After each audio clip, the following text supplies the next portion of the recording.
ನಮಸ್ತೆ ಸ್ನೇಹಿತರೆ, ನಾನು ನಿಮ್ಮ ವಿನಯ್ ಮಾತಾಡ್ತಾ ಇದ್ದೀನಿ. ನಡೆದಂಥ ನಡೆದಂಥ ಕಾರ್ಯಕ್ರಮ ನೋಡಿದಾಗ ಒಳ್ಳೆ ಕಾರ್ಯಕ್ರಮ ಬಿಗ್ ಬಾಸ್ ಅನ್ನುವಂಥದ್ದು ಮನೋರಂಜನೆಗೋಸ್ಕರ ತಾವಬೇಕಾದಂಥ ಒಂದು ಕಾರ್ಯಕ್ರಮ. ಅದನ್ನು ಬಿಟ್ಟು ಮಿಕ್ಕಿದೆಲ್ಲವನ್ನು ಪಡೆದುಕೊಂಡಿದ್ದೆ ಅಂತ ನನಗನ್ನಿಸ್ತು. ವೋಟ್ ಮಾಡಬೇಕು, ಒಬ್ಬ ಹಳ್ಳಿಯಿಂದ ಬಂದಂಥ ಒಬ್ಬ ಹುಡುಗನ್ನ ಗೆಲ್ಲಿಸಬೇಕು ಮುಖಾಂತರ ಮಾಡುವುದನ್ನು, ಇದೇ ಒಂದು ಆಸಕ್ತಿಯನ್ನು ಒಂದು ಚುನಾವಣೆಯಲ್ಲೋ ಯಾವುದರಲ್ಲೂ ತೋರಿಸಿದ್ರೆ ಇನ್ನೂ ಬಹಳ ಒಳ್ಳೆಯದಾಗಿತ್ತು. ಆದರೆ ಅದಕ್ಕೆ ವಿಷಯ ಅದೇನಲ್ಲ. ಬೆಂಬಲಿಸಿ ಸಂತೋಷ.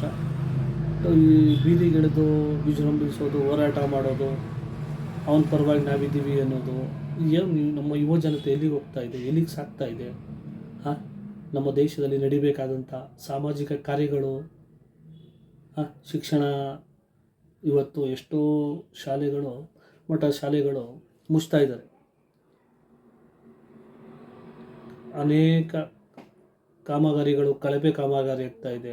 ಎಷ್ಟೋ ಮಕ್ಕಳು ಶಿಕ್ಷಣದಿಂದ ವಂಚಿತರಾಗ್ತಾ ಇದೆ. ಇವತ್ತು ನಮ್ಮ ಏನು ಸರ್ಕಾರಿ ಆಸ್ಪತ್ರೆಗಳಿದ್ದಾವೆಲ್ಲ ಯಾವ ರೀತಿ ಸೌಕರ್ಯಗಳನ್ನು ಕೊಡ್ತಾ ಇದೆ, ಒದಗಿಸ್ತಾ ಇದೆ, ಅದ್ರ ಬಗ್ಗೆ ಪ್ರಶ್ನಿಸು ಮಾಡುವುದನ್ನು ಬಿಟ್ಟು ಮಿಕ್ಕಿದೆಲ್ಲವನ್ನು ಮಾಡಿದ್ದಾರೆ ಅಂತ ನನಗನ್ನಿಸ್ತಾ ಇದೆ. ಯಾಕೆ ನಮ್ಮ ಯುವ ಜನತೆ ಯಾಕೆ ಈ ಮಟ್ಟಿಗೆ ಹೋಗ್ತಾ ಇದ್ದಾರೆ? ಒಂದು ಮನೋರಂಜನೆಗೋಸ್ಕರ ತಾವಬೇಕಾದಂಥ ಒಂದು ಕಾರ್ಯಕ್ರಮವನ್ನು ಮನೋರಂಜನೆಗಿಂತ ಬಿಟ್ಟು ಇನ್ನೆಲ್ಲ ಒಂದು ಸಾಮಾಜಿಕ ಒಂದು ದೊಡ್ಡ ಹೋರಾಟಕ್ಕೆ ಅಣಿಯಾಗಿದ್ದು ಭಾಳ ಹಾಸ್ಯಾಸ್ಪದ ಅನ್ನಿಸ್ತು. ನಮ್ಮ ದೇಶದ ದುರಂತ ಅನ್ಕೊಬೇಕು, ಏನು ಅನ್ಕೊಬೇಕು? ನಮ್ಮ ದೇಶ ಎತ್ತ ಸಾಗ್ತಾ ಇದೆ, ಕೆಲಸಗಳೇನು, ಹೋರಾಟ ಮಾಡಬೇಕು, ಯಾವುದಕ್ಕಾಗಿ ಮಾಡಬೇಕು ಅನ್ನೋ ಅರಿವಿಲ್ವ ಇವರಿಗೆ? ಎತ್ತ ಸಾಗ್ತಾ ಇದ್ದಾರೆ ಅಂತ ಬಹಳ ಬೇಜಾರಾಗ್ತಾಯಿತ್ತು. ಯಾಕಂದರೆ ಇವತ್ತು ಏನು ನಮ್ಮ ಜನತೆಗೆ ಒಂದು ಸಂದೇಶ ಹೇಳೋದಕ್ಕೆ ಇಷ್ಟಪಡ್ತೀನಿ. ದಯವಿಟ್ಟು ನಿಮ್ಮಲ್ಲಿ ಕೈ ಮುಗಿದು ಪ್ರಾರ್ಥಿಸ್ತೀನಿ.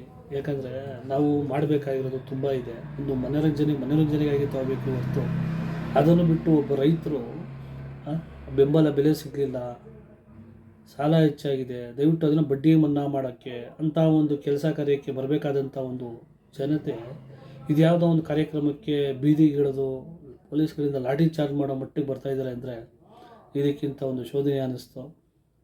ದಯವಿಟ್ಟು ಇದನ್ನು ಬಿಟ್ಟು ಬನ್ನಿ, ಬದಲಾಗಿ ಒಂದು ಕಾರ್ಯಕ್ರಮ ರೀತಿ ನೋಡಿ, ಒಳ್ಳೆಯದು.